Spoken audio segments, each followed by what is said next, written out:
Hello everyone and welcome back to Soren Review, and today we're going to be doing a race review for New Hampshire. Let me just start this off with what a race it was. It was a fabulous race, um, for the most part. I think we're going to talk about the controversial parts, we're going to talk about the great parts, and we're going to talk about our finishing order. So this race was not meant to be a very anticipated race, right? It's New Hampshire. It's not going to be very exciting. However, they weren't running it with the PJ1. There was a threat of rain, so cooler temperatures. And we started the race in very damp conditions. It looked like the track was still damp. NASCAR said it wasn't. However, on lap 6, the leader, Kyle Busch, and second place car Martin Truex Jr., along with Denny Hamlin, spun out and hit the wall and took out Kyle Busch, ended Truex's day for the most part. He came home to finish 12th, but still had damage to the car. Denny Hamlin 10th. However, Kyle Busch, it ended his day immediately, only made 6 laps. It was a complete haywire.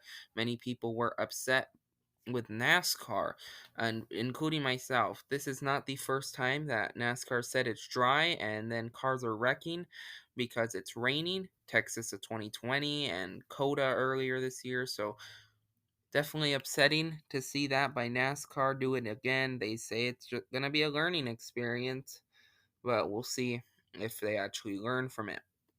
However, though, we had about an hour and a half rain delay, and then after that was the actual race. Now we did cut this race short due to darkness by about uh I think 8 or so laps. So we'll get to that in a moment.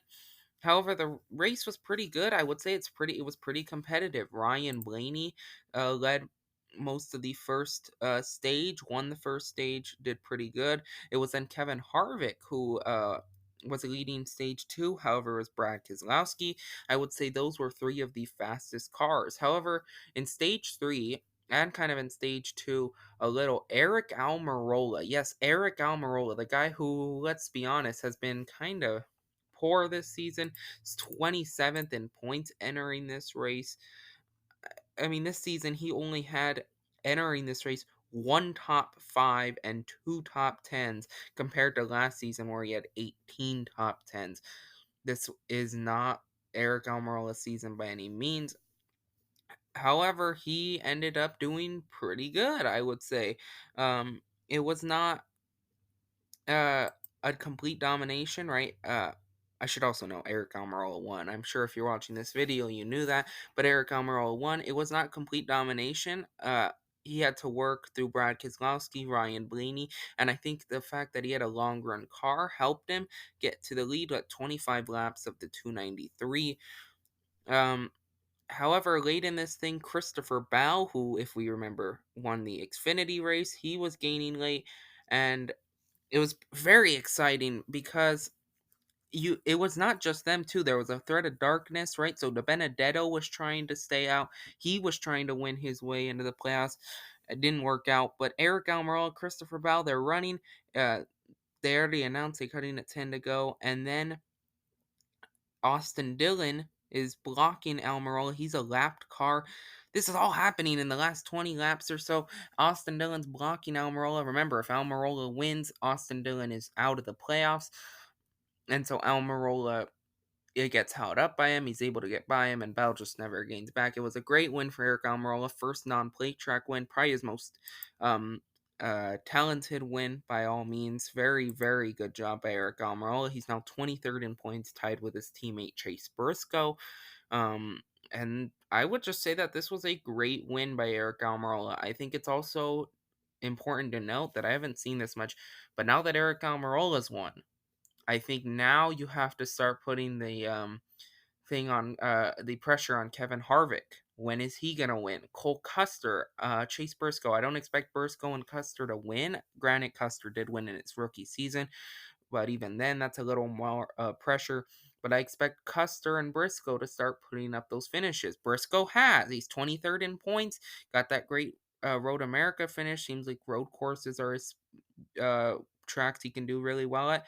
But Cole Custer, 28th in points. Got to start picking it up for sure. But right now, the playoffs are crazy. Now it's between RCR teammates Tyler Reddick, who has the momentum right now. However, his inconsistency is against Austin Dillon's consistency, who has basically finished in that 11th through 14th range most of the season. And that's where it's going to come down to. We got 4 races left, not till August 8th, though, which is Watkins Glen. So let's go over these finishing results. Eric Almarola wins, Christopher Bell second, Brad Keselowski third. We talked about him. Very fast car. Joey Logano fourth, I should note, was 2 laps down at one point in the race, but worked his way up. Had arguably one of the fastest cars. I think had he not had those penalties, may have been a contender to win. Ryan Blaney finishes fifth. Kevin Harvick sixth. Good runs for them. Kyle Larson first Chevrolet and Hendrick car. Seventh. Chevrolet was not very fast. Neither was Hendrick. Ross Chastain eighth. Good, another top 10 for him. Alex Bowman ninth. Denny Hamlin 10th. Great runs for all of them today. So overall, what would I rate this race? Um, I thought it was pretty good. Not only that, you had all this rain stuff. There was also a quick rivalry between Quinn Half and Ryan Newman, where Newman looked like he kind of just dumped Quinn Half, maybe for a caution. And Quinn Half on social media replied to Roush Fenway's Twitter media account saying excited for their announcement, most likely basically saying that he's happy Newman will be retiring. So again, that's another thing that happened in this race. I think, to be honest with you, I don't know if this was the best race or not of the season. I think you got to really look back at the full season, but definitely in the top 5 of races. Very, very good race. Um, and that's gonna do it. I would say there's not much to complain about other than those rain cautions at the very beginning. I think NASCAR really needs to start learning from these, or else fans and drivers are gonna start having a lot of issues. But that's gonna do it. Remember, you can use code Soren72 to get free shipping on all orders $20 or more when you order from Circle B Diecast. Not to mention, I've been telling that all the 2021 diecasts are coming out. They are out. I repeat, they are out on Circle B Diecast, William Byron Diecast, Cole Custer Diecast, Kyle Busch Diecast, Christopher Bell Diecast, and much, much more on Circle B Diecast. They are out. Go check them out. And remember, use code Soren72 to get free shipping on orders $20 or more. Also, follow me on Twitter if you want, at Review Soren. Thank you so much for watching, everyone, and goodbye.